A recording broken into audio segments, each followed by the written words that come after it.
Hello there everyone and welcome back to the channel. My name is Botox Games. Today I want to talk once again about the Switch 2, but this time I want to talk about it through the angle of the PS5 Pro being announced and why I really think now is the time for Nintendo to strike, to make the announcement, to really hit Sony where it hurts them. Let's talk about it. Alrighty, good morning everyone. I was gonna post a video talking about Echoes of Wisdom today because there was a new overview trailer, and the overview trailer didn't really have anything new in it. So I was like, you know what? I'll just wait on Echoes of Wisdom. There were some new commercials that came out that are very cute. I'll have them on screen right now so you can kind of see them. But today I really want to focus on the Switch 2 and why I really do think now is the right time for Nintendo to announce it, especially if they want to really hit Sony hard. Now, I know that's a console war brain, right? Like, that's not how this works. If the Switch 2 announcement is happening next week, if it's happening in October, that stuff is already planned. Like, they're not going to change their announcement plans because of the PS5 Pro announcements. However, there is this sentiment online that I've been seeing a lot of that now would really be a great time for Nintendo to announce this thing because, I mean, everybody's really negative on Sony right now. Even after how great Astrobot was, between Concord and the PS5 Pro pricing, people are very sour on PlayStation hardware right now, especially in Japan, as we'll get to. So announcing the Switch 2 right now, just to really drive home how dominant of a force Nintendo is in Japan, would frankly just be kind of entertaining to watch. Nintendo doesn't need to do this. No matter what, they're going to dominate in Japan, especially after the numbers we got today from the weekly sales charts in Japan in regards to PS5 hardware, as well as the sales of Astrobots. But yeah, I think announcing the Switch 2, you know, as soon as possible after the PS5 Pro announcement, when everybody is so down on PlayStation, just it would be the perfect 1-2 punch. And yeah, beyond the PS5 Pro announcement and it being good timing on Nintendo's part if they were to announce it right now, I've talked about in the past and in other videos about why next week specifically makes so much sense with TGS coming up, and that is the significant reason, right? Nintendo has seemingly cleared all of their announcements out of the way so that mid-September will be pretty open for something big, right? And I think a big reason for that is TGS. This is, of course, Tokyo Game Show, the biggest trade show in Japan, where basically every major Japanese publisher and developer comes together and shows their games to the public for the first time or in more detail again, right? Like we're seeing Monster Hunter Wilds next week. Level 5 is having a huge showcase. Professor Layton, they announced yesterday, is actually going to be playable for the first time at TGS this year, so I'm very excited for that. Hopefully that means that game is still on track for 2025. We will see. I'm not holding my breath when it comes to Level 5 at this point, but I really hope that Professor Layton doesn't get delayed. But between the PS5 Pro announcement, between Nintendo clearing out their September for some sort of reason, between TGS happening next week, it just feels like it really is the perfect storm, the perfect time to announce the Switch 2. And frankly, what I find more interesting than the PS5 Pro announcement and, you know, how that relates to Switch 2 and potentially Nintendo seeing that as a good timing opportunity, right? We just got the weekly sales charts from Japan. I'm reading from the Twitter account Pierre485, great Twitter account for sales data. I usually source Pierre whenever Nintendo does their financials because they do great threads, kind of just going over everything with a ton of great graphs and charts and everything. These are the hardware sales for week 36, 2024 in Japan. Notice anything? The Switch sold 67,000 units this week. The PS5, with a major new exclusive, sold 11,000. Now, this is clearly in response to the recent price increase that the hardware saw in Japan this week. So it was, I believe, 67,000 yen, and now it went up to 80,000 yen for the PS5 with a disc drive. The digital edition went from 60,000 yen to about 72,000 yen. So the price increased quite a bit, and Japanese consumers clearly not taking that very well. They are not okay with that huge price increase for the PS5 in Japan, you know, where the Switch was already selling much better than the PS5. It's not hard to see why the PS5 sales would plummet in Japan when the Switch has not changed in price at all. It's getting more exciting software, I think, for a lot of Japanese consumers. But yeah, I mean, 11,000 units is honestly, like, really, really bad for a console that should be in its prime, and in most territories in the world, the PS5 is in its prime, or as, you know, at its plateau, maybe a little bit on a decline now. I think last year was the best year yet, so the PS5 is doing very strong in every other territory, and in most territories, it's outselling Switch week to week and month to month, but in Japan specifically, Nintendo is just completely dominating them. In fact, this next piece of sales data I saw, I really could not believe. So keep in mind, this is only for Japan, and it's only for boxed retail sales. Of course, PS5 has a much bigger focus on digital content, so that is at play here. However, we've already heard from the UK sales charts that Astrobot not doing great in the UK. Now we're hearing from the Japan sales charts that it's also not doing great in Japan. Here are the top 3 bestsellers in Japan the past week. Touhou Denmaku Kagura Fantasia Lost sold 16.6 thousand copies, new release.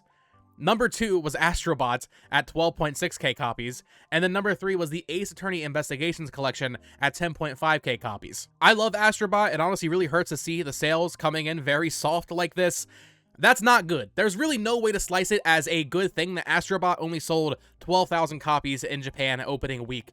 That's not... That's really, really bad. I know PlayStation 5 audience a little bit different than Nintendo. Maybe the PlayStation audience just does not care about a fun, bright, happy 3D platformer, but that is, quite frankly, that's abysmal. Now, hopefully those digital sales are a lot stronger, like I said, but even for retail, that's still really bad. For comparison, I think everybody watching this video knows how niche a game like Emio the Smiling Man is, right? And of course, Japan will be the main territory for a game like that. It's a visual novel, right? That game opened with 25,000 copies physical in Japan. They doubled Astrobot in Japan with a visual novel. That's really bad for Astrobot, man. And I honestly, I hate to see that. I love to see the success for Emio, but man, Astrobot, that is not a good look. But the reason I'm talking about all of this PlayStation sales data is because, in my opinion, it is clear that maybe it wasn't by design necessarily, but it really feels like Sony has kind of just given up Japan, which used to be one of their primary markets. It feels like they've really just conceded it to Nintendo and they're just letting them run free as the top dog in Japan. And it's not hard to see why the Switch has done so much better in Japan. Nintendo has done a great job over the past 7 years of Switch, cultivating amazing Japanese third-party supports. We're not getting the new Final Fantasy games on Switch, but for the most part, like the Japanese games that people care about, even that last Nintendo Direct, while these games are all, I would say, smaller tier compared to something like a Monster Hunter or a Final Fantasy, that last Nintendo Direct had a new Rune Factory announced. It had a new Atelier game, even a new Falcom game, or a remake of a Falcom game.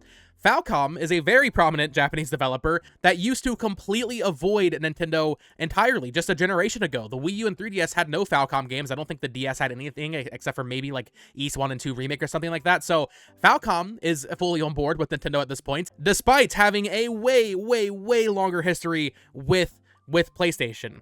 It is clear at this point that Japanese developers are looking at Nintendo, they're looking at the future of Nintendo with the Switch 2, and they're kind of just eyeing that up because it's doing so much better in Japan than PlayStation is. I made a video on this back in May, but we did hear from Square Enix during their year-end financial kind of investor Q&A thing that they're going to be kind of aggressively pursuing a multi-platform strategy, and as part of that, they specifically mentioned Nintendo platforms. They didn't mention Nintendo Switch, they said Nintendo platforms. I think it's safe to say that they were referring to the Switch successor when saying that, which means that I think it's very likely that, you know, Kingdom Hearts 4, Final Fantasy 7 Remake and Rebirth and Part 3, Final Fantasy 17, like, while these games will maybe target PS5 and PS6, they're definitely going to be on Switch 2 with how weak PS5 hardware sales are in Japan, where these franchises are, you know, their biggest, right? People have been wondering where the next Dragon Quest game is. We saw Dragon Quest 12 teased years ago.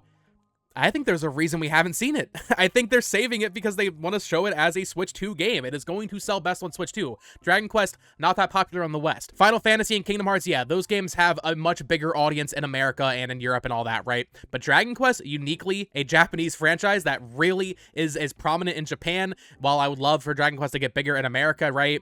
It's just not happening right now. So yeah, I think Dragon Quest 12, they probably teased it and they were like, well, wait a minute. We should just wait for Switch 2. I'm not even joking. Like, I really do believe that's why we haven't seen that game at this point. So we know that Square Enix will be aggressively supporting the Switch 2. I think it's safe to guess, or hope at least, that Capcom, Bandai Namco, Koei Tecmo, and more will be supporting the Switch 2 with more of that AAA output. I don't think Capcom, outside of maybe Monster Hunter, would ever support Switch 2 first over like something like the PS5, because Resident Evil and Street Fighter, like those are PlayStation games, or even PC games, I guess you could say. But like Monster Hunter, though, basically any other Capcom franchise that might sell better in Japan, yeah, they're gonna put it on Switch 2. Of course they will. Why wouldn't they? Bandai Namco with all these anime games, you better believe that if the Switch 2 is out right now, Sparking Zero would be releasing on it the same day as the other platforms, and it would probably sell best on Switch 2, at least in Japan anyway. With PS5 sales being so low in their home territory, why wouldn't these publishers want to focus on Switch 2? Now, like I said, Final Fantasy and Kingdom Hearts, there are a few exceptions, and like Resident Evil, right? There are a few exceptions where those games actually do oftentimes sell better in the West versus Japan, but for those games like Dragon Quest and Monster Hunter, those are Japanese franchises that sell best in Japan. They're going to focus on Nintendo platforms there. It is a little sad to see almost, though, because I do believe that competition is good. I do believe that competition is just good for the growth of the industry and keeping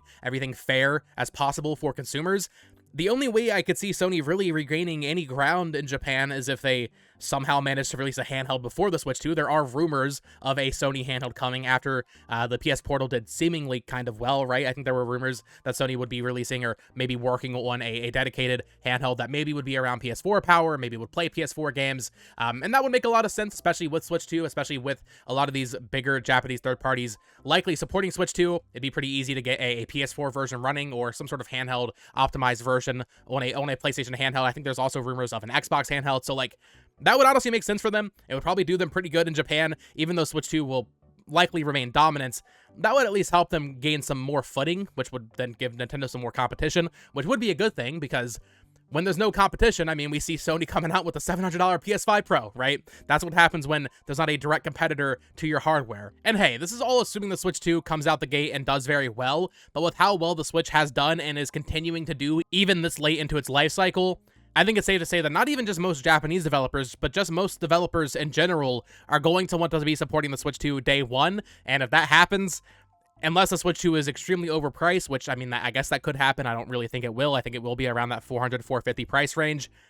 I fail to see how the Switch 2 will really end up not doing well. I mean, even during that whole Activision Microsoft buyout thing, we heard from Bobby Kotick that they actually regretted not pursuing Call of Duty on Switch. Like, they regretted not releasing Call of Duty of any kind on the Switch. So even Western third parties understand that it was a critical error not supporting the Switch more.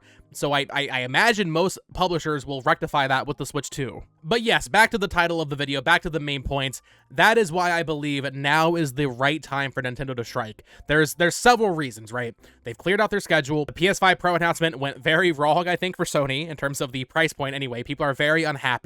PS5 hardware sales and game sales are down in Japan, whereas Switch sales are just, maintaining very good numbers, right? Even stuff like a Toho game is doing very great in Japan, selling even better than an Astrobot game. With TGS coming up, I think a lot of those developers would want to announce their Switch 2 versions. And here's the thing, right? I talked about it yesterday a little bit. People are saying, okay, they could just wait until October to reveal the Switch 2, and then at that point, if Capcom wants to announce Monster Hunter Wilds for Switch 2, they could do that. And that's true.